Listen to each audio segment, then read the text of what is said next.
Welcome to a brand new episode of Seize the Moment podcast. Today we have a very special guest.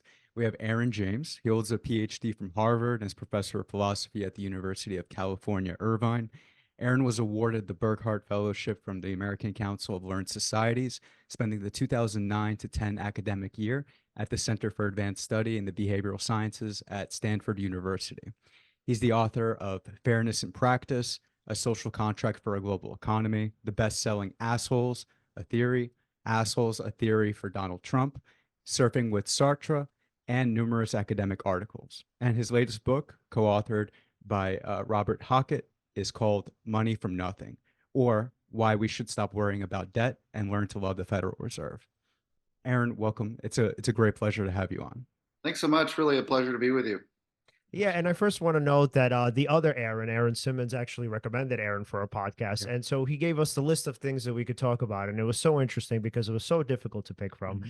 So we'll see where we get today, but I definitely want to start with a conversation on assholes. So many in our audience know, some don't. So I'm a psychotherapist. I deal with people who would be sometimes considered to be assholes. And so a lot of times in pop culture, when we think of an asshole, we try to label them, right? Not necessarily just an asshole. That's a little bit more colloquial, and people try to become a little bit more clinical about it. So you have these different descriptors, right? So you have something like malignant narcissism, which Trump gets called a lot. You have narcissistic personality disorder, which Trump gets called a lot. You have antisocial personality disorder, which Trump gets called a lot. And then you have like some mixture of these things, right? And then maybe other labels that I can't really think of at the moment. So in your work, you try to differentiate between the different versions. And I think for a lot of people, I mean, which is not obviously uncommon, and I guess, I guess I was going to say ill-considered. I guess it's not unheard of, right? So it's like when we think of an asshole, we tend to think of it as this one kind of monolith, right?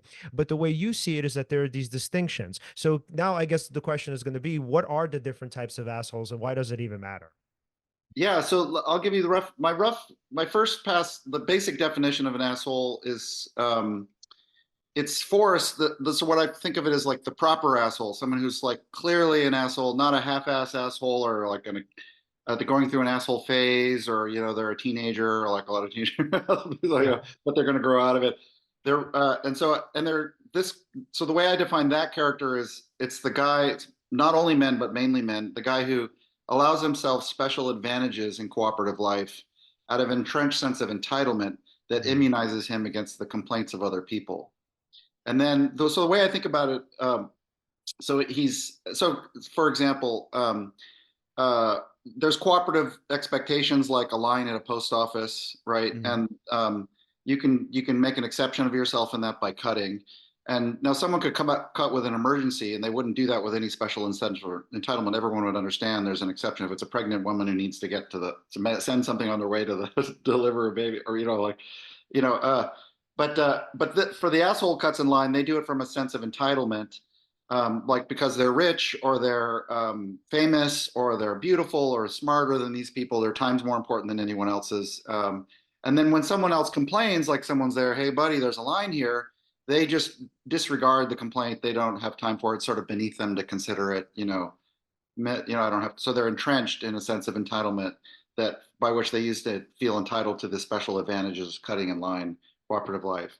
And then they're like that systematically across areas of life. It's not just the post office. They're like that at work. They're like that on the road. They don't have to be a complete asshole, like every area of life. Like maybe they're still a good parent, or often they're not a good parent, but it can be context specific. So that's the proper asshole. And then there's different types of entitlement that give you different types of asshole styles. Like there's old and new, I've got a like typology of different versions that try to fit different public figures in to those different types. But then the way I think about it is it can overlap with forms of antisocial personality disorder. So when you're going to the psychology, so I think what I'm doing there is using sort of moral theory and philosophical tools to define an ordinary concept that we use, like that has a kind of discipline of ordinary usage in like how we talk about people at post offices, or originally was World War II soldiers invented the concept, right? But then if you shift to the sort of psychological vocabulary, the clinical description, they have these set of concepts that are for clinical practice. It's for diagnosing people, helping people, treating people, right? And so then there's other concepts like narcissism, or now a concept that's been revised, a narcissistic personality disorder, like in the diagnostics and DSM manual, that's Mhm. gotten smoothed out and put on a spectrum with antisocial personality disorder. So like that's not sort of a rigidly or narrowly defined thing. There's this whole spectrum of antisocial personality disorder, and they'll put somebody on the spectrum different degrees depending on their qualities. But I take it that's sort of a very different kind of purpose. So that can align. So some people who are narcissists or sociopaths, like on that scale, might definitely be assholes. There's an extreme version that doesn't have moral concepts at all. They don't just partialize use, but I think of assholes as having, they use moral concepts. They do feel morally entitled to things. It's just very partial, like they feel entitled to cut in line morally. Like if somebody is doesn't appreciate that, or they're complaining about it, they're not getting the respect they deserve. Mhm. Whereas an extreme form of antisocial personality, the psychopath, just one form of it anyway, just doesn't have moral concepts. They can sort of track the way other people use moral language, but when they say that something's wrong, it's like they're saying this is what people call wrong. But to them, the fact that something's wrong is no reason not to do it. Like no reason at all. It's not like can I justify this? Assholes are more like have this posture of like they have the sense of entitlement that justifies all these things in moral terms or implicitly moral terms. And whatever they could give a story about that, usually simple stories, like I'm the greatest, I'm the best, could be I'm a winner. Like, I don't know, so anyway, that gives you a rough sense. So I'm tracking our ordinary usage, and then it doesn't map cleanly onto the psychological vocabulary. And I think that's a good thing because, like, you can see why there's a lot of overlap in the language. Interesting. So that makes me think, do you think we actually need assholes in society? Or because honestly, I could see the use to that role, right? If you deviate from certain social norms, Yeah, you do things other people necessarily wouldn't do in a situation. Of course, it's out of entitlement, so it seems like sort of a toxic area for that yeah, behavior to come from. But I mean, it kind of gets things Yeah, going you're or more moving, so to courageous. speak. At least that's what I think of on the surface. yeah. Yeah. Yeah, I think that would be true if you thought of somebody who's just an asshole who's like doesn't fully Yes. comply, isn't a conformist. They're a little bit transgressive. They break some rules, often for constructive purposes. Like an Mhm. artist, breaks some norms to convey a message or do new art. Or it could be or there's a concept in business culture of shits on boards, and it's Okay. like a crotchety contrarian, and they're like the meeting's looking for consensus, but then they're like, well, what about this? And they're kind of always doing that, and everyone agrees that that person can have a productive, function. They can contribute a lot to the group. No, I think what's measured is a person like that sort of not nonconformist in a way that contributes to a group's goals or some good contribution. And then I don't think that's an asshole. I think Mhm. that's just different kinds of nonconformism that are sort of productive. They're like political dissidents can often have this, role. Sometimes politicians, can as well have productive roles like this. So that's outside of maybe conventional entitlement, but it's not something it's not beyond what they're morally entitled to do. Like people might find them irritated or frustrating because they're not fully cooperative, but that kind of person, I don't think of them as like entrenched in entitlement, so they won't entertain the complaints of other people. Oh, They okay. have special entitlements that immunize that give them systematic, takes privileges systematically across areas of life. So there's a similarity there, but so I think it's farther along the uncooperative spectrum, as it were, that you get into asshole territory. Um, Yeah, and I love the spectrum of being an asshole or of asshole. So what's so I guess kind of I don't know, it seems so clever to me, and I guess I was gonna say it was so cool because I mean it's sort of very ingenious how they do it. So I tend to think about and write about the distinction between autism and narcissism. So a lot of times, I mean I just to give the audience I guess a little bit of a background here. So a lot of times what narcissistic people do is they use autism as a cover, and then so they think so let's say where people meet somebody, I mean whatever, I'm just gonna fucking call people out, I don't care. So Elon Musk, right? So Elon Musk is highly Okay. narcissistic, I don't give a shit, Yeah. right? So Kanye West is highly narcissistic, whatever, Yeah. right? So you have like this litany of celebrities. And so when you actually start, like, if they whatever publicize this, or if you start talking to them, they'll say, oh, well, the reason why I'm like this is because I'm autistic, right? So the thing is, and the distinction here between narcissism and autism is that, so even though autistic people can be assholes, they're not inherently assholes. So the way Yeah. that I would, my understanding or conception of it, the way I would define it is that somebody who is an actual asshole is that they just don't care. They understand what they're doing, but again, because of that sense of entitlement, like, let's say if I hurt your feelings, it's just not important to me. Whereas the person who's autistic, they have no idea. They don't have a concept of, oh, Yeah. I'm hurting this particular person. So I'm wondering, Aaron, if in your work in the distinction and the dimensions of assholes or assholeness, do you see that as well? Do you see that, okay, yes, you can probably, let's say, map autistic people to some extent on that, let's say, on that map or on that dimension. But for the most part, I mean, there is a distinction between somebody who actually does know what they're doing and somebody else who's, like, let's say, highly narcissistic, where they're kind of using it as a cover. And then also, do you see that a lot too, where narcissistic people, where they sense that, oh yeah, this person isn't going to approve of my entitlement, so let me now use something else as a cover to pretend that's not really what I'm doing? Yeah, no, I think there's an ordinary language distinction, just someone who's an ass. Yeah. Like they're just dull or dumb or just slow to understanding. And someone can be very intelligent person. Like a lot of sophisticated intellectuals are just very entrenched in their ways of thinking about things, and they're slow to pick up on other ways of thinking about things. It's a weird way of being smart dumb, you know. And then there's the asshole, you know, as I describe it. And one way of getting at the difference is a little bit like whether somebody's sort of just has autism is like being slow to understanding versus somebody who's, it's the difference is like if something's brought to their attention that they're overlooking, like even someone who's slow to understanding might be still open. Oh, well, okay, what is it that I'm not getting? They might even be slow still to catch on even then, not getting it right away. But they'll like try, make an effort. Somebody's bringing something to my attention. What is it I don't understand? Okay, no, I still don't get it, but tell me more, you know. Like an asshole is like, why am I going to listen to you? You know, fuck them. You know, sorry, I don't know if you can swear. Oh, No, please, you can curse all you Yeah, want. okay. Yeah. Mhm. I have a fan of swearing, obviously. Uh, Not because you're an yeah, asshole. yeah, yeah.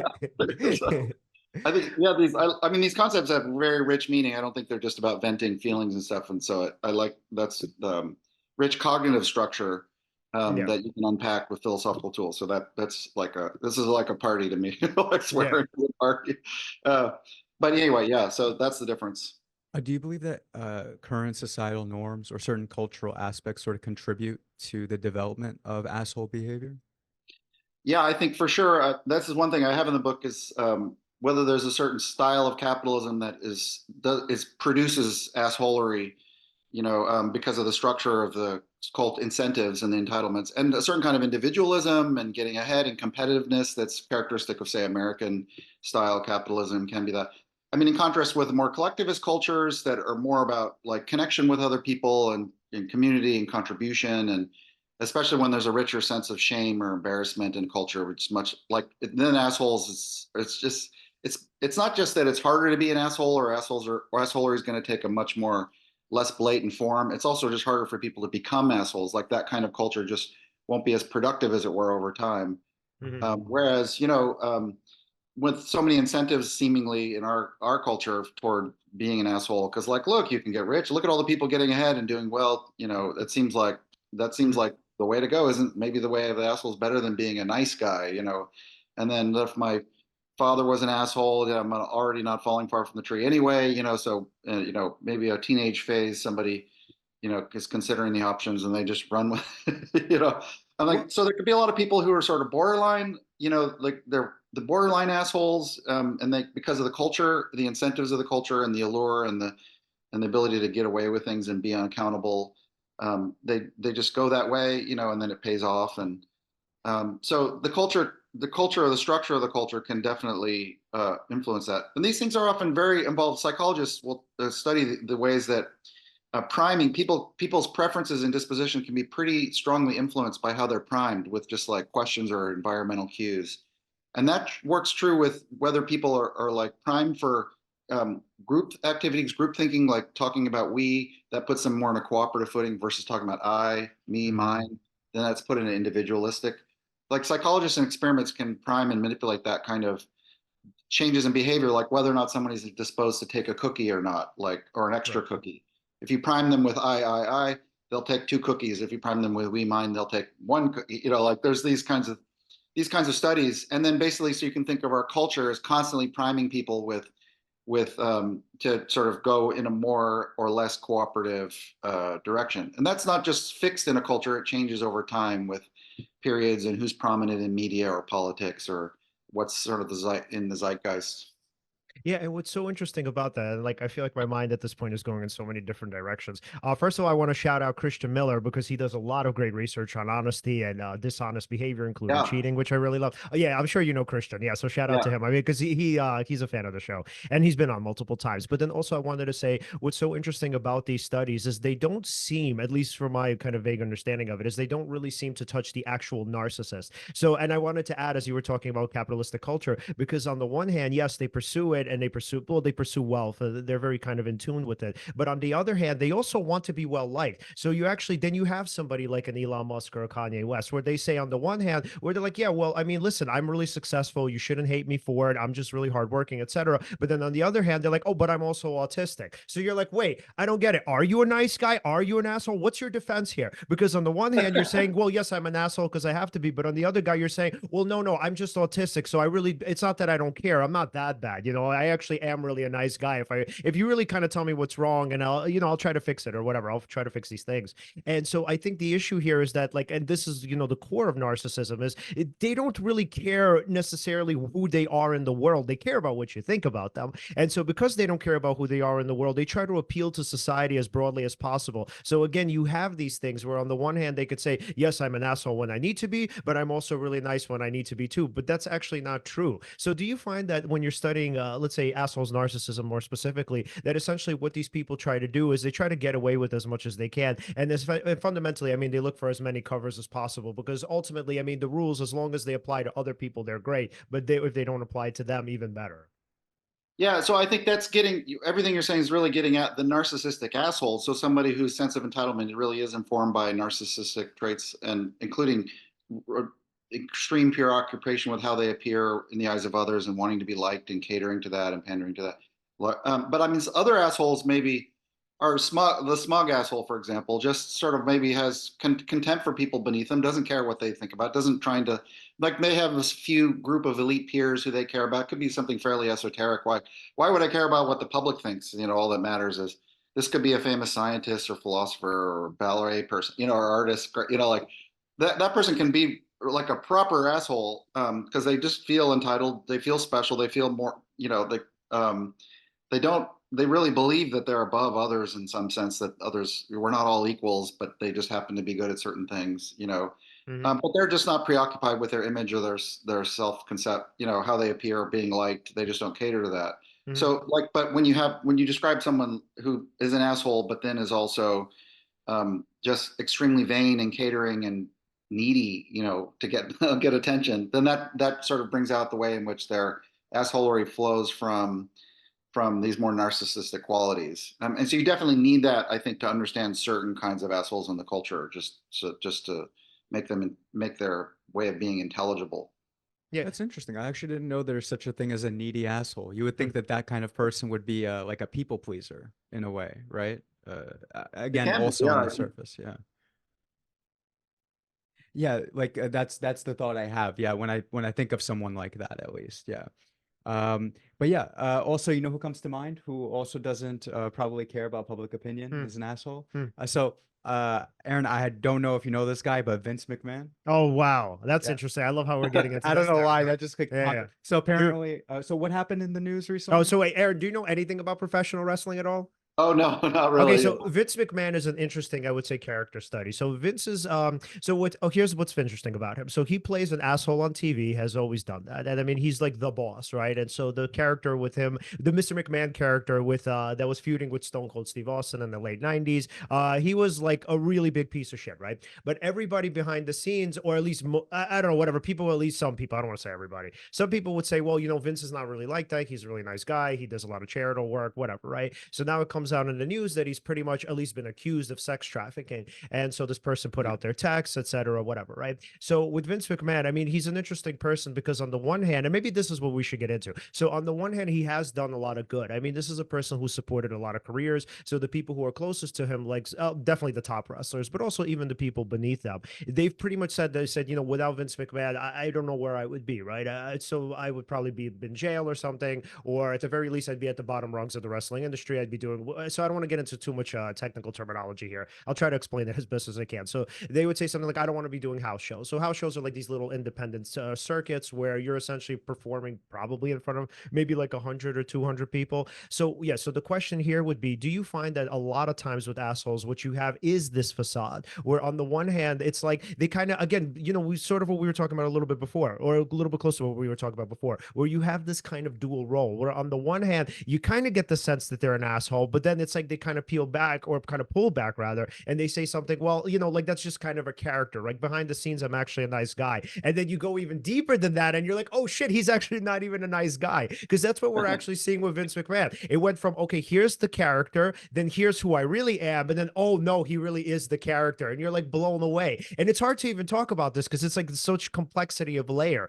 But do you actually sometimes see that with assholes where you kind of can't even get a sense of who they really are? Yeah, I mean, I think that many of them play on that, and often have. Well, first thing is that for someone to really succeed as an asshole, it's a difficult thing to do. It takes a lot of skill, and they often have to have redeeming qualities that make them likable or attractive or interesting, or sometimes just charming. And so, oftentimes, friends of an asshole, like they really are an asshole, but you go talk to the friend, and they'll like, I agree, he's an asshole, but he's fine to me, and he's my friend, you know. So they're not going to disassociate with them, and I think that's okay thing to do. I've done that with assholes, people I've initially resolved to have nothing to do with it, but then they're nice to me, and then eventually it's more difficult to like, disassociate than just to chat, have nice chats or whatever, you know, like. But it doesn't mean they're not an asshole. I mean, another case is that you know, it's a cover, they really are an asshole, and they're maybe being an asshole to you, and they're papering over that. That's more the like superficial charm, manipulative thing. But a different case, which might come up. Is that's really important for, especially in politics and big world affairs type stuff, is somebody is properly an asshole. They really are, but they don't just have redeeming qualities, but they sort of accidentally do a lot of good. And so in that case, someone could support them or think they're a force for good and then forgive them.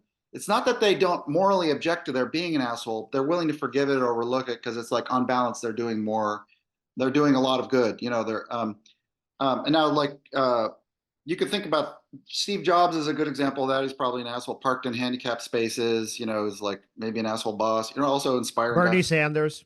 Bernie Sanders too. Yeah. So, but like, I mean, I like my, you know, I mean, like, you know, like I don't get really upset about Steve Jobs because he's such an asshole, you know, because, you know, okay. And, you know, some other politicians or Bernie Sanders, you know, you can see his manner, but then if you think, you know, if you're aligned with, and then likewise, this is similar to like why Trump could have so much for support, even among people who aren't assholes and are generally decent people.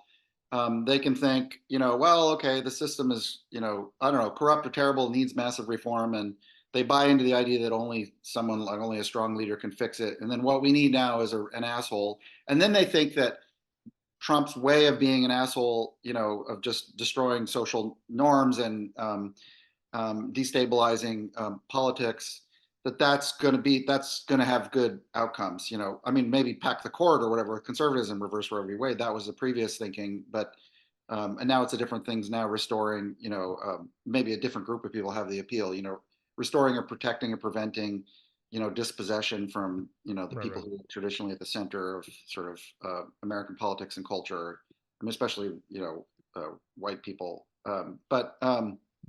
So that's kind of, if you think that's a really good thing, you can think that, you know, he's this wrecking ball. That's what we need right now. And you can sort of forgive the fact that he's an asshole. I mean, I don't think there's a certain amount of supporters for Trump like that, but I think a lot of supporters aren't even like that. It's a different kind of thing the way, as well. We could get into that if you wanted to, but just to answer your question, there's this different case where people will forgive it, and you know, and everyone does to some degree, is willing to forgive a certain amount of asshole to do. Like, I mean, other assholes are just not a force for good at all, and they're just a disaster. Yeah. And they just need to be stopped. And it's a terrible thing that other people will support them or whatever. That's my own view of Trump. Like for myself, I don't forgive any of the asshole. But yeah, Yeah. but in other cases, I don't do that. So it's Well, yeah. what's so interesting about that, going back to Vince McMahon and now even comparing it to Donald Trump. So for people within that sphere, I mean, obviously the three of us are not in it, but for people in that sphere, oftentimes when you do present counter evidence to what Trump is or who he really is, it's often hard for them to see because they think he's done so much for them. I mean, the thing with Trump is that for the people that he seems to at least feel superior to, and maybe even just people he finds somewhat close, I don't really, I mean, I don't know him, right? But from what we see is that he's not a bad guy to everybody. I mean, even with Rogan, right? So Rogan's like, yeah, he came up to me, he's really nice. He's like, hey, I really enjoy your show, whatever, right? So the thing is, and going back again to that, let's say, what would you call it? That with oh my god, what would you call it? Not, I was going to say caricature, not a caricature. That template, right? That sort of template of the Vince McMahon, where the people that he surrounds himself with, just like a Bernie Sanders or whomever, oftentimes they don't know who he really is because yeah, they do things for people.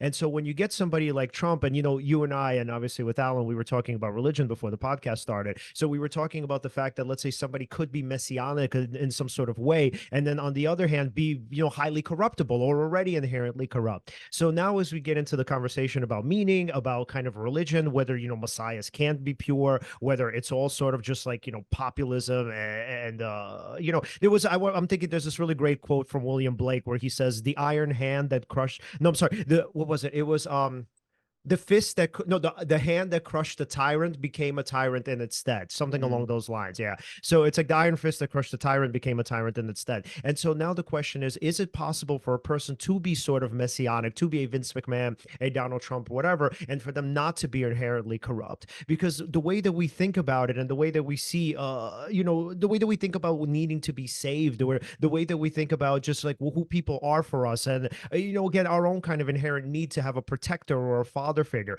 I wonder if that sort of if that can kind of be in line with what we see in the current reality. So really the question is, to chalk it up to anything, is can there be somebody who is a Donald Trump like figure, who is a messianic like figure, who's not inherently like Donald Trump or a Vince McMahon or whomever, where let's say you have this outsider, like for us it's easy because we're not Trump supporters, it's easy to see, for us to look at it on the outside and say, oh, these poor people, how could they have fallen for that? Like, of course he's going to treat them well. Why wouldn't he needs a public, he needs followers, right? He needs disciples. So my question is, in your kind of understanding and in your research, have you ever seen the case where somebody maybe appears to be an asshole, but legitimately, I mean, let's say they have followers and they're really good to them, and behind the scenes, let's say, they really are somewhat, maybe not Christ-like, but they really are, let's say, more of a humanitarian than it appears? Or do you find that in your work is that when you do see somebody like a Donald Trump, a Vince McMahon or whatever, like this is just how it is, you can't have a messianic figure who again isn't inherently corrupt?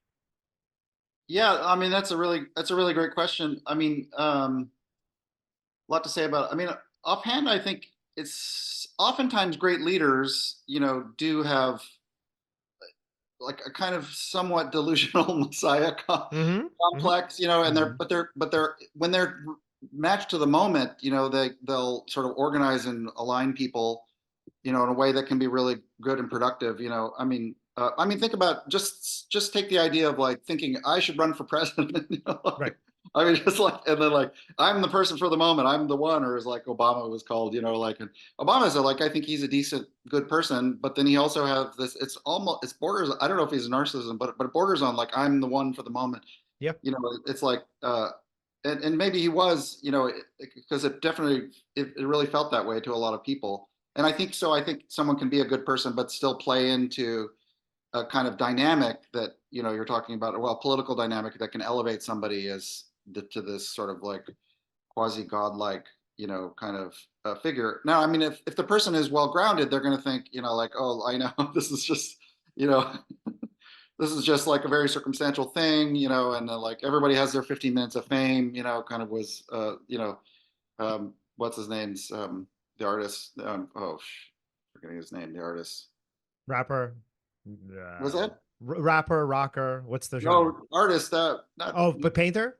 yeah, the painter, yeah. Sorry, Oh, it doesn't matter. 15 minutes of yeah, fame. yeah, yeah. Hmm. uh, like there's a way of think of it as a kind of egalitarian thing. So I think that can be, and sort of they're given privilege. They're called to a certain kind of privilege, a certain way of being treated as special. And they can step up to that from a sense of responsibility, of an idea that they can have a productive, constructive role. They are, okay, I'm called to this moment and I'll do my part. But if the sort of well-grounded person is going to keep some sense of like, modesty or humility or measure about it, even if they play into the script that's being offered to them, so I think that's a thing, and that can happen with great leaders. I mean, it's also very common for great leaders to sort of lose sight of that and veer off into drink the Kool-Aid or whatever. Right. So the temptations there of power are just really strong. Certain people can survive them. Anyway, yeah, is that enough of an answer? Yeah, I definitely think that's a possibility. But then certain kinds of assholes that are, or it's not just assholes, but other figures are sort of trying to play up, sort of create that for their own purposes of power and privilege. And I think that's Trump-like figure. Although the dynamics that among people who support him are very much more are not just like being taken by a con. I mean, he's really tapping into a real sense of meaning and belonging, and a sense of the sublime. A sense of, connection to the world, progress, a sense of being right, righting wrongs and stuff. I think, he is their Messiah figure because he's really tapping into their sense of dispossession and justice and righting wrongs and stuff like that. So he's catering to that and is incredibly charismatic from their point of view. I mean, I look at it from the point of view of like, what a republic requires, and I see revulsion, but to them, you have to, I think you have to really, to get in the sense of his incredible charisma for them is really real. I mean, he's a wizard at sort of at enacting it. But to them, it's not just, they're just being duped, it's a sense of belonging, a sense of the sublime, a sense of righteousness, a sense of the meaning of the story of their place, like of making America great again. If America was, there were this halcyon days, which there was a lot It's utopic about that era, a lot of ways that it was better than the past for all its flaws. There's ways it was massively improved compared to like the pre-war era, for example, America, including along racial and gender lines, despite all the limitations of the age,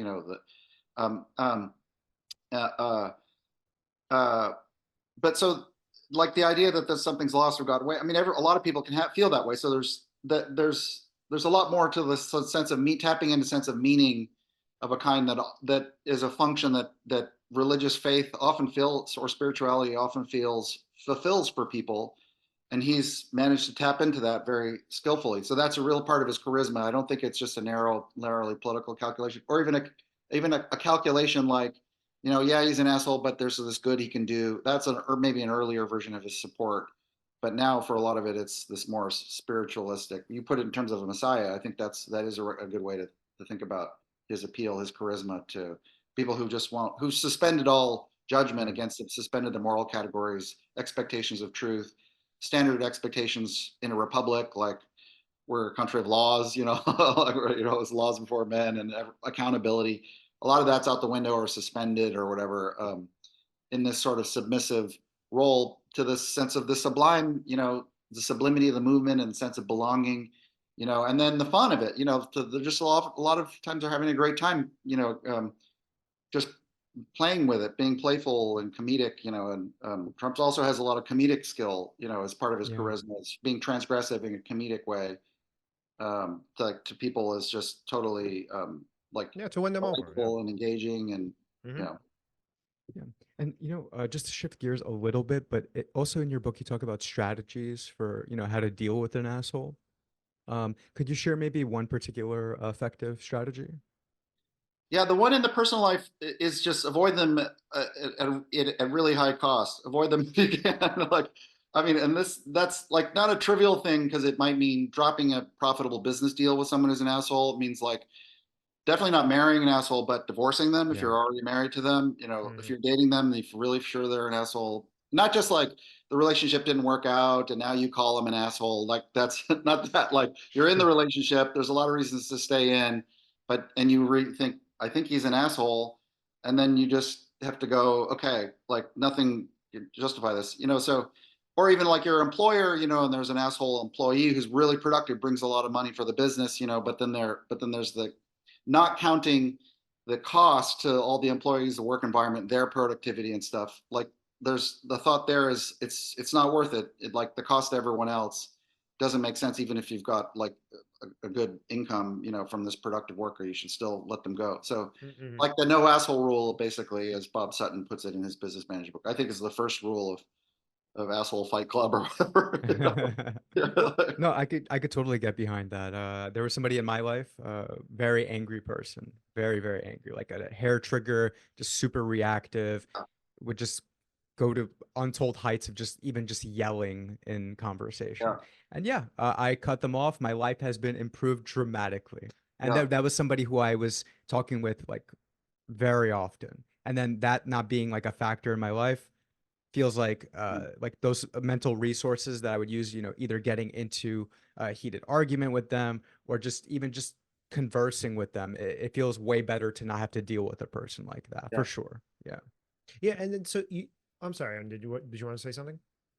Oh, no, go ahead. Yeah. Well, so because I want to connect this, right? So, and we're going now, we're just going back and shifting back into politics. So here's another question that I would have. So if that's the case, right? If we were to stay away from these people who are assholes, right? And I mean, maybe you disagree with what I'm about to say. But so I mean, psychologists would often, I don't know, whatever. I guess it depends on who you're asking, but psychologists would often say, well, anybody in politics probably has narcissistic personality disorder. So you'll have somebody like an Obama that, yes, he might not have antisocial personality disorder, meaning he's not a psychopath like Trump. But I mean, again, it's really hard to distinguish between narcissism, like we were talking about before, narcissism and psychopathy, right?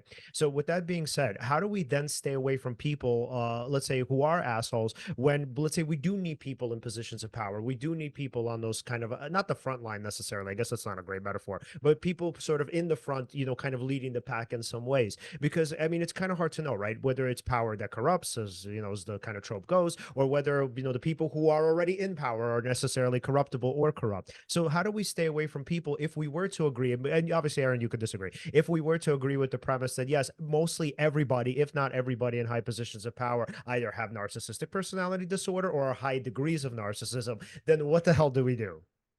Yeah. No, I think it's true, and that's a problem. But I mean, I mean, you need to have really aggressive filtering for, and accountability and checks and balances, et cetera, on who can rise to power and what power they can exercise with that. I mean, this is basically the framers' idea, and that it's not working very well right now.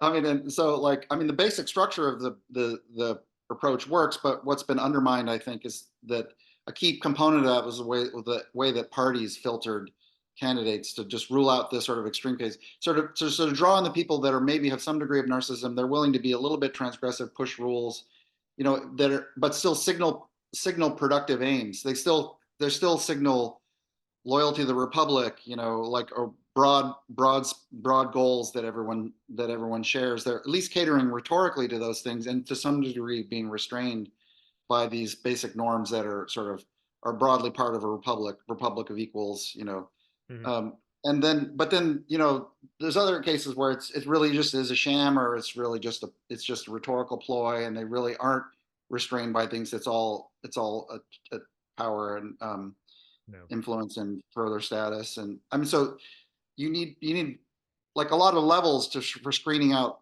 both, not just what power can be exercised once you're there, but who gets into these positions. It used to be the parties had a much bigger role in filtering these things, but Mhm. the wheels came off the wagon on that. Um, Right, I but mean, on the right, but well, despite efforts to do it, but and then there's you can speculate about why that happens, and I mean, I think economics has a lot to do with it, and changes in the media environment have a lot to do with it. mhm. But that's a bigger story. Yeah. Yeah, yeah, because in ancient Roman politics, I mean, there's this famous story. I forget his name now. Oh my God, I used to actually know it. So where the person, this farmer, he essentially realizes, oh, Rome is about to be at war. I need to, I need to give my farm up to my partner for whatever amount of time, and I need to go lead. And then after I'm done leading, the war is over. Then I can go back to my life, right? That's not what we really see with politicians. I mean, people are career politicians, and one could argue that one has to probably be highly narcissistic in order to pursue politics as a career, because we don't have that, right? We don't have have like your regular citizen, like Alan can't wake up tomorrow and say, you know what, guys, like, do you want me to go lead you in whatever, right? Do you want me I to could become do that. right? I could do Do that. you want me to become the mayor tomorrow, right? So that Yeah. doesn't happen, right? So everybody that we know, and I mean politicians that like I think we've even known personally, we were fairly disappointed by. So with that being said, Wow. right? Yeah, right. So with that being said, I mean, I just wonder how is it possible then again, if we are to stay away from assholes, how is it that we can elect people in power that aren't, right? Especially when politics is a career. I don't know, man. I don't think that this is like a, I mean, maybe I'm wrong, right? But I wonder, I guess, if this is a resolvable issue, because again, it seems like the only people that are drawn to those degrees of power are people who are either high level assholes or again, people who are malignant narcissists.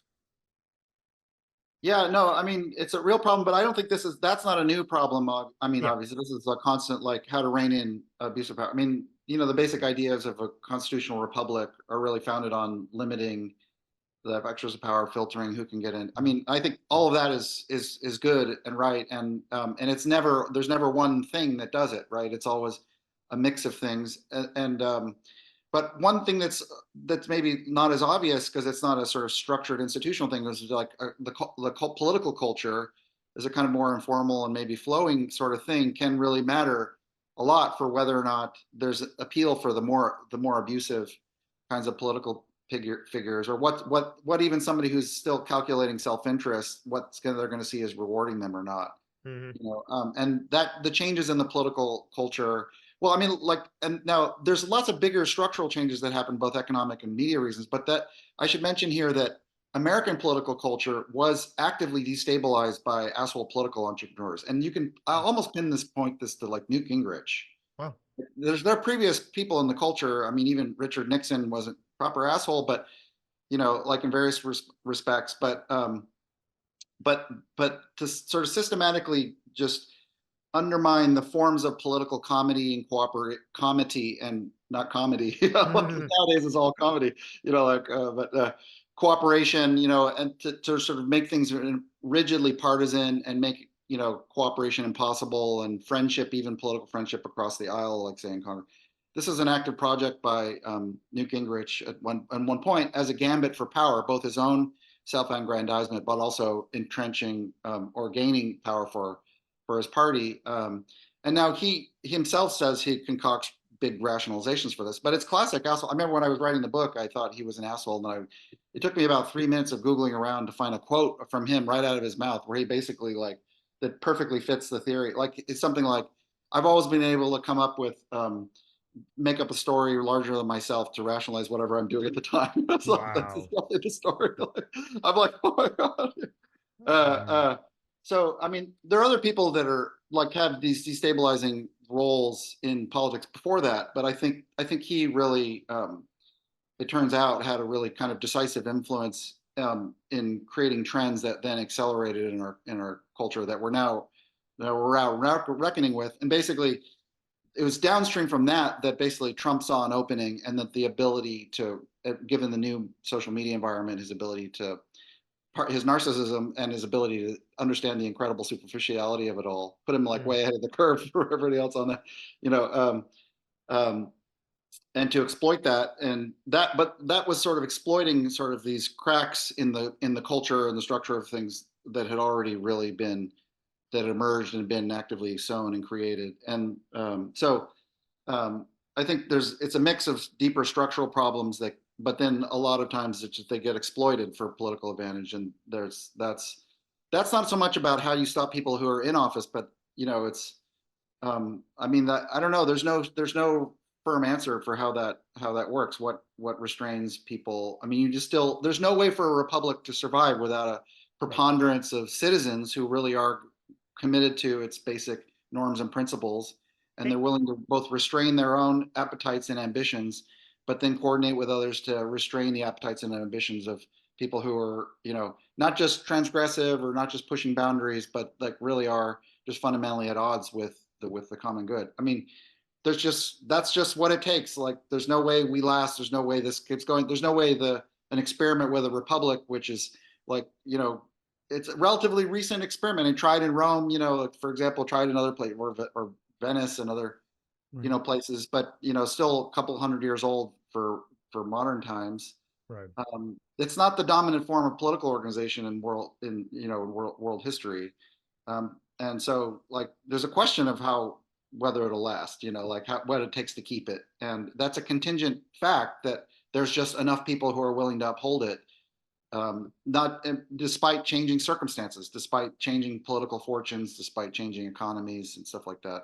Right. It's not inherently self-sustaining. I mean, it does require just underlying each generation coming in and to find the basis for supporting and upholding its institutions. Right. And would you Yeah. say that sometimes there's a kind of, or seeming at least, there's a contrast between a sense of or a desire for purpose and meaning, and then one for security and safety? Because what I see with the populace, more so with the Trump supporters, obviously, right, is that the populace hates like these sort of middle of the road politicians, right? So with somebody like a Hillary Clinton, so she's, I mean, I get it that she's wealthy, etc., but in terms of her just charisma, her personality, she's kind of an average person, right? Yes, she's highly intelligent, but ultimately, like what she has to offer, let's say in a speech, she's not Julius Caesar, right? So with that being said, I wonder if the populace really struggles between choosing what they actually want. Because if they have safety, it feels like their lives are kind of aimless, boring. There's no enemy, there's no one to oppose. And then obviously, if they have meaning, I mean, then there's kind of no stability. But it sort of seems like, at least with the Trump supporters, they don't, I mean, even though they might say that, hey, we're doing this because we want stability, we want jobs, whatever, that ultimately what they want is they want meaning. And in that meaning, they want enemies. And somebody like Trump, this messianic figure, sort of gives it to them on a silver platter. Mm-hmm. Yeah, no, I think the meaning point is really, really important. I mean, one way to put it is there's a certain kind of secularized liberal politics that puts a lot of focus on morality or basic forms of morality, but marginalizes meaning. I mean, which maybe gets us associated with leaving religion, like religious tolerance of diverse religious groups and religious freedom means there's lots of, but you don't mix it with public. Now, I mean, I agree with the basic structure of that, but I think it's a mistake to think that politics shouldn't or can't be about meaning. I mean, there's lots of forms of it that really have to be. And one way of doing it is like our common republic, our common project, there's stories like, arc of history bending towards justice. Right, There's, right. perfecting our union, these kinds of stories that are baked into like American political DNA. That kind of storytelling is a way of having common meaning that brings its own sublimity and sense of belonging and connection and that kind of stuff. I mean, is really part and parcel of what makes like even a republic function and last to sort of restore support. And with that sort of in decline, because distrust on the rise, in decline, there's then alternative story. I mean, meanings I think of as just the stories that are getting told. I mean, things can have a real meaning if it's the best story, but people have Right. different views about what's the best story. Wait, Right. can I just add to that, please? Yeah, Yeah. right. So when you're saying that, what I'm thinking is somebody thinking of the best story. What we tend to think about it as in terms of a story of good versus evil. So that's what I'm now wondering as you're talking. You're saying, hey, we could kind of create this narrative where we're all together, right? Where we're all creating this harmonious republic. I'm wondering if people can handle that. I'm wondering if, in terms of the way that most people, or many, whatever, I don't want to say most, many people see meaning, is that it is this battle of good versus evil, which Trump plays on. Obviously, the Christ-like figure. He has Jesus behind them and like these fucking stupid memes. So I wonder if people can handle the harmony narrative where we are actually kind of working to create a better world, whereas opposed to like black and white thinking, it seems to be like people like love drama or melodrama even. It seems to be much more enticing. Well, I mean, the sort of very old, human dynamics for in-group, out-group behavior, as part of, early tribes, like very, even prehistory, is like Mm-hmm. just for basic survival, small bands of groups. It's like, distrust of the other. But I mean, maybe this is very circumstantial, but this in-group, out-group dynamics are pretty, that already comes with an idea that there's meaning in banding together against another, against an outside threat. And a lot of pathologies of contemporary culture, and the stories that are appeal, like tie back to that kind of thing. A lot of things that you might think are more progressive narratives focus on more inclusion and, everybody mattering. The idea of a republic, everybody is a citizen. It took like millennia to establish as a norm. Like even the basic idea of rights as, citizen, basic norms of republic, so that people are included based just on that association. But then it's often been the case, even when, like in relatively recent political history, that our ability to stay united in our own republic involves reference to a common enemy. And so there's a kind of constant battle for which story is going to work. Now, sometimes that gets harnessed for progressive, like progress at home, the foreign enemy, and sometimes it's an exaggerated threat as well. And then sort of later progress has to sort of tamp that down. there's a constant then temptation politically for somebody to rise to power based on creating a threat of a sense of threat by outsiders. I mean, a recent thing to put in this framework within American story is that for the right, at least, it's not just foreign threats that are united. It's the threat is like liberals, the other side, like, and now, or even like it's Nikki Haley supporters or whatever, or Trump, like rhinos, and so it's these othering, is kind of internalized. And that's a very dangerous situation. But it's already dangerous in world affairs, like, was making a foreign other, which were then more prone to go to war with or hostile relations in a totally unnecessary way. But so this is a long struggle. And I don't think that the bigger, better meaning stories can't just act like these dynamics aren't real, or that status contests and scarcity aren't real dynamics. They need to find a way of telling a story such that we can, moderate those stories and navigate and create relations on a more cooperative footing. And there's an art to that, and it depends on the context and the situation of the moment. But it does have to have some bigger soaring ideas about possibility and futures we can hope for and world we can all belong to, and that kind of stuff. Made not totally soggy rhetoric, but in sort of concrete forms of cooperation evolving, by sort of values that people can in principle support. But the meaning part is weaving it all in a bigger story that makes sense of a moment and connects us to our past and present, and a bigger story. A lot of politics is about those dueling narratives, those dueling stories, and I think that's not just a matter of like getting votes or mobilizing voters or stuff like that. That's really is part and parcel of just making a political community last. The meaning is really part and parcel of organizing people on the scale that they have to be organized for large political communities to work. Mm-hmm. Yeah, and it's that's so fascinating, by the way, because then it's just a matter of creativity, right? Like, what kind of narrative are you creating? Because you pose the question, like, can the public handle sort of a harmonious, narrative, right? Yeah. Maybe if it was framed the right way, you could still do good versus evil, and then still have that as the foundation, harmony. Maybe you could just kind of scapegoat, maybe some sort of behavior as being the bad guy or something like that. It, again, requires intense creativity. But, I want to actually give you guys now an example. So Aaron, have you ever read the book Waiting for the Barbarians by J.M. Coetzee? Oh, no. Oh, okay. Such a great story. I'm going to give you guys a little bit of the synopsis here. So there's also a great movie with Johnny Depp in it too. I think it came out during the pandemic in 2020. Actually, perfect cover of the book. Okay. So in this book, right, the barbarians. So who are the barbarians? First of all, there's an empire, right? So in this empire, at the outskirts of it is, I forgot the name. Oh my God. What was the name? So, oh my God. So the Johnny Depp character plays, the colonel, and I forgot who the main character's name was. Shit, whatever. So essentially what happens at the outskirts of this empire, so you have a lot of boredom, right? So people are kind of aimless, they don't really know what to do. I'm gonna really butcher this book because I read it in college. So people are kind of like bored, right? So you have this vast empire kind of resembling Rome at the time, and so these people are essentially just kind of aimless, right?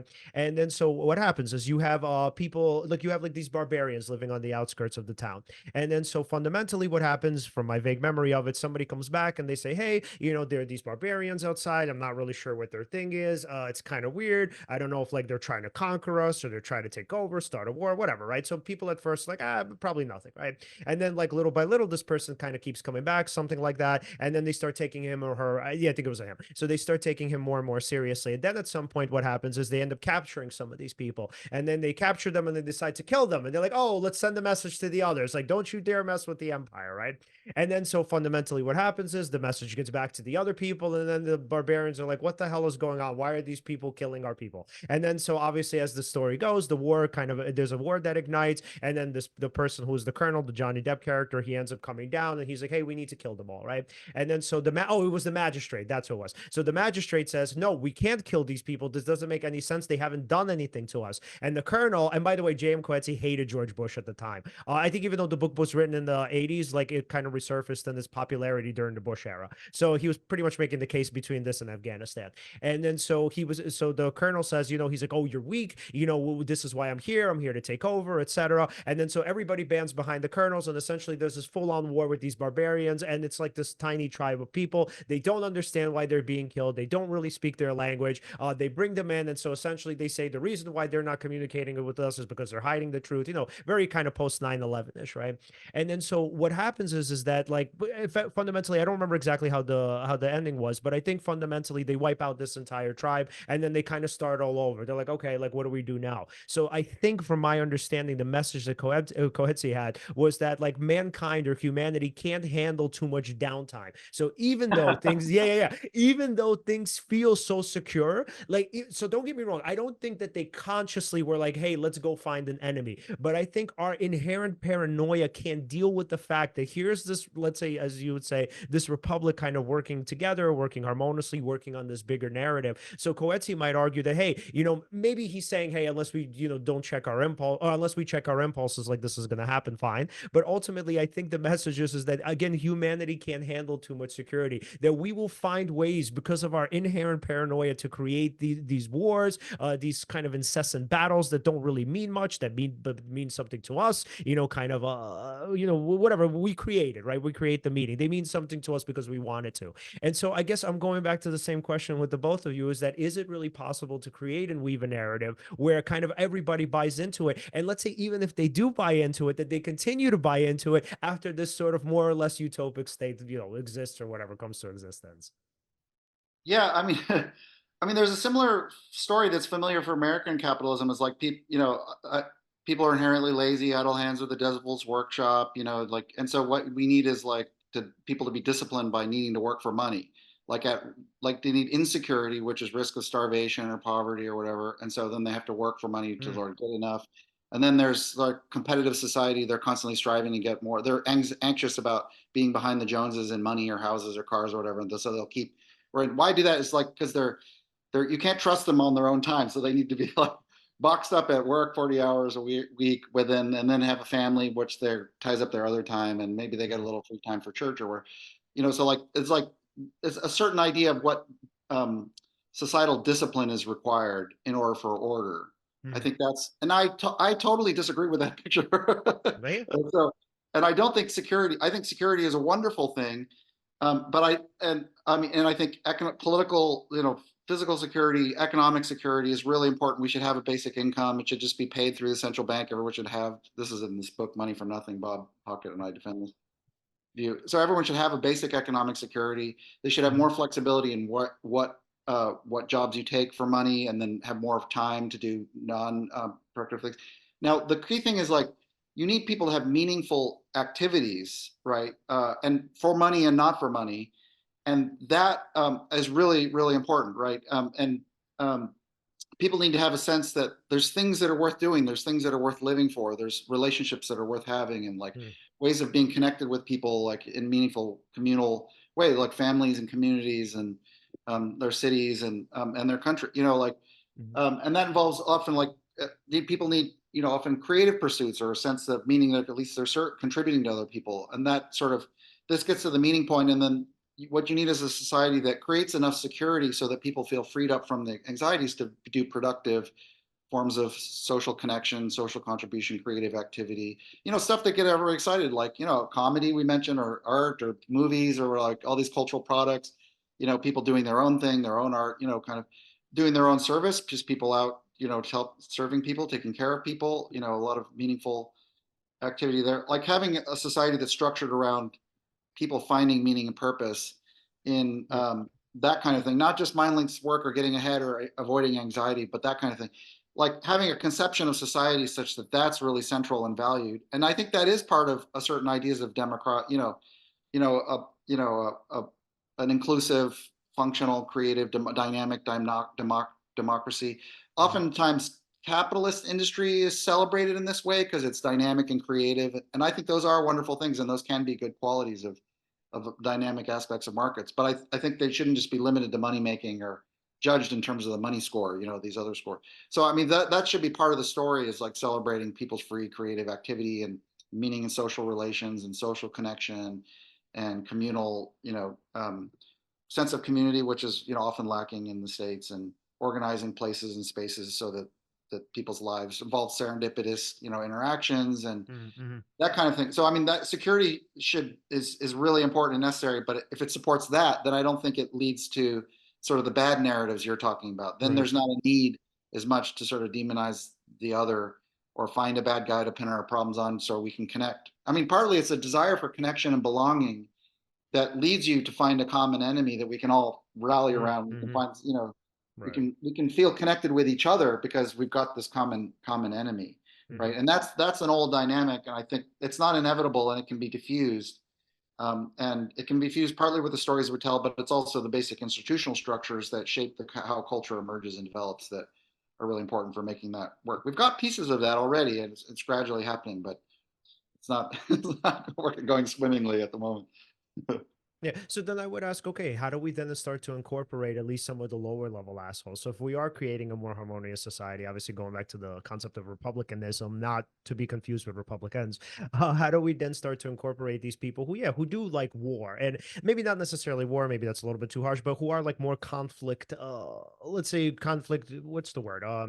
They're more sort of more so in line with conflicts, right? Sort of more conflict driven, right? I think that's the best way of putting it. So like, for these conflict driven people, how do we start to incorporate them? Because for them, they're going to say, well, I don't trust you. I need an enemy. They're always enemies. You're just not paranoid enough. You should be more worried, etc.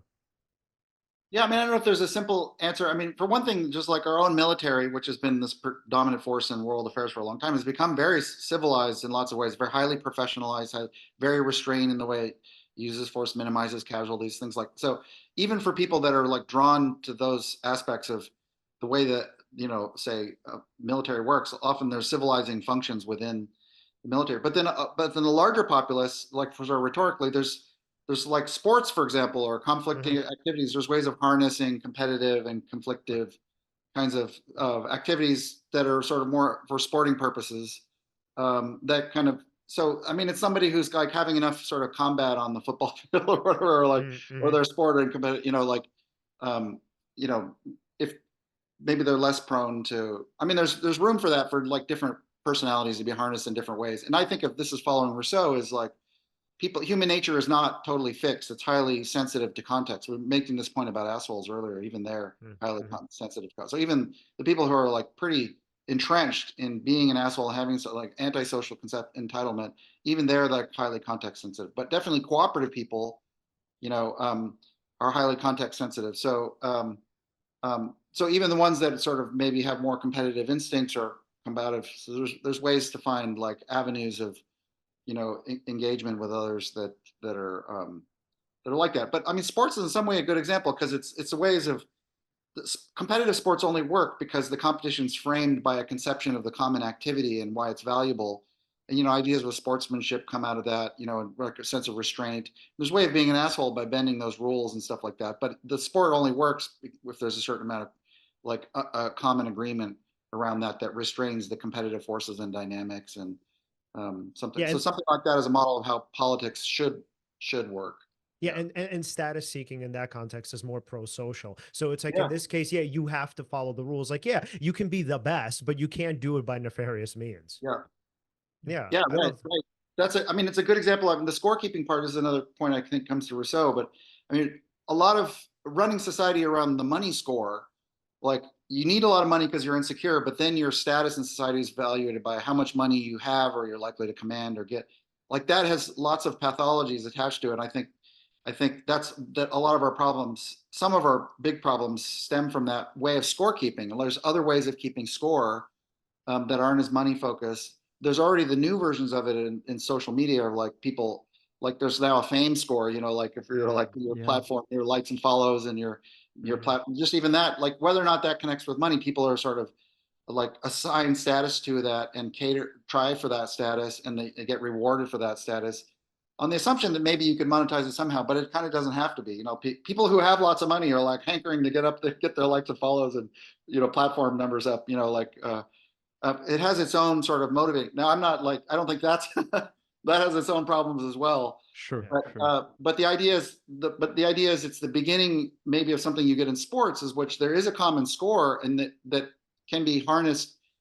Like it creates incentives to get a higher score, maybe in competition with others. But if it can be done in a context, so there's a productive activity because it's a wonderful game or whatever, like, then that can be a valuable thing. And so if you have a society in which there's a lot of different scores in a lot of different contexts, then people can be motivated in non-money ways. I mean, better recognition and tracking of social contribution or creative production or things like that, and non-money or, like Right. other ways of scoring that are ways of making rewards attached to that so people can have status, but more aligned with pro-social, activities. Right. Oh, and as we start to wrap up, I do want to give you a great example. So there's a really good one in terms of music, the hip hop industry. So people, sometimes don't know, but the reason why hip hop was started, and this was way before, obviously, record sales, whatever, before it became a financial thing, is because literally people were just killing each other. So people were killing each other in the projects, and then a bunch of like what they would call the OGs, a bunch of the older guys were like, hey, instead of like you guys killing each other, why don't you guys like diss each other? Why don't you have these contests where two people stand together? And sometimes it's breakdancing too, or you breakdance against each other. Well, first it was breakdancing technically. So first it was the b-boys and breakdancing, and then it became battle rapping. But the point is to say these activities were created because the idea is like, yeah, you'll embarrass somebody, but it's better than fucking killing them. So what happened was that the folks decided like, oh, okay, cool. Here was a great or a great way of competing with one another without, even though there's emotional harm, without physically hurting each other. And I think that's particularly what you're kind of likening a lot of this too. You're pretty much saying that, hey, we can still have some of these kind of more innate aspects and manifestations of them, but again, in a way that's sort of more helpful and less, destructive, for lack of a better term. So, Yeah, that's a good example. all right. And actually, yes. So I actually wanted to touch on this before we end off. True. We're aware that you're writing a memoir about charity work that you did in Sumatra. Could you tell us about that, please? Yeah, thanks. So it's over the last 10 years, I've gone to, I'm a surfer and I go to, in Indonesia, and especially these islands off Sumatra is the best surf zone in the world. And like all serious surfers go. And I've gone for like a month every year I've gone for like 20 years to Indonesia, but to this one place for often a month at a time for over 10 years. I started doing charity projects there with a local guy I stay with in the villages behind the bay, where this famous wave is. And then it was partly about, I was, at the time I started doing this, I was writing about a lot about fairness in the global economy and development economics. And I thought I wanted to just try out, like, sort of work from the bottom instead of from 20,000 feet, and then learned a lot of hard lessons about development from doing like projects in the villages, water tanks or pipes. We just recently in one village, put in water pipes from a spring up to the village houses. Wow. Public toilets. We got electricity put in for a bunch of villages, but the government did that. We basically catalyze like old-fashioned government infrastructure project. So, but we have lots of crazy stories about that. And I'm writing this memoir that tells those stories around my relationship with the local guy, likening myself to Don Quixote, by the way, like what this like a philosopher off to like do good in the world, whatever. And then the local guy, Damien is his name, is my Sancho Panza. So it's likening to that at this point. And I'm retelling the stories of my 40s, interlaced with my love life, and around themes of fortune and misfortune, serendipity, and stuff like that. And then that's telling the story of the projects, because it really is about the projects and our relationship, but it's also floating a view about meaning in life, that's such that meaning in life is just the best story you can tell, best true stories can be about the events in the life, of a kind that gives us a way to accept that that's how our life went or will go. Okay, it allows us to reconcile ourselves. So I'm defending that picture of meaning in life by giving the story that helps me reconcile, like, think of my 40s, basically at the end of my 40s, as having gone a certain way. So there's arguments about what works in development, in connection with my bigger points, arguments about public banking and taking the idea of money as a public thing seriously, because I think that's a big solution. But then there's this philosophical argument about meaning in life, and all that's run through the stories about like lots of crazy stories. Sorry, I won't go away because you're a short answer, but Oh, I love it. that's Okay, the project. awesome. Do you have an idea of maybe when it might be coming out? No idea. I've written almost all of it and gotten really great feedback from it from really good writers. But I haven't settled with a press yet, so I don't have a timeline then. I mean, I was sort of over years, I I've been working on it and kind of waiting for it to just kind of come together as events unfold. And then I finally got the whole thing. But I don't have a press yet. I haven't sort of given it to my agent to give it to a press to shop it around and stuff like that. So that would, then the timeline's closer. So from there, but at this point, it's still work in progress. Well, whenever it is out and you do choose a press, I mean, we'd love to have you back on to talk about Oh, it. that'd be great. Thanks so much. Absolutely. Okay, Alan. So final questions for Aaron before we wrap All up. right. Yes. So if we wanted to follow you, follow your work, and of course buy your books, where can we do that? Yeah, I mean, they're all on Amazon, I think is one way to just think about it. I mean, or a lot of them are, a bunch of them, my pop books are through Doubleday, Penguin Random House. So they have, on their website, they'll have a bunch of the titles, including the latest one, Money for Nothing. It also gets carried on there, shown on there. And then Twitter is on Assholes, because from back on, but those are the main ways. Bookstores near you. I don't know. Awesome. Aaron, thank you so much, man. This was such an great. excellent conversation, especially from the perspective of psychology, which is my main interest. I love that. Oh, wonderful. Thanks so much. I really had a nice time. Absolutely, man. Us We'll too. talk to you soon. Take care. Ciao. All right. So, everyone, if you'd like to follow us, you can follow us at Seize the Moment Podcast on Facebook and on Instagram, on Twitter, where it's Seize_podcast. Like, subscribe, hit the bell on YouTube. And again, thank you so much for watching, and see you next time.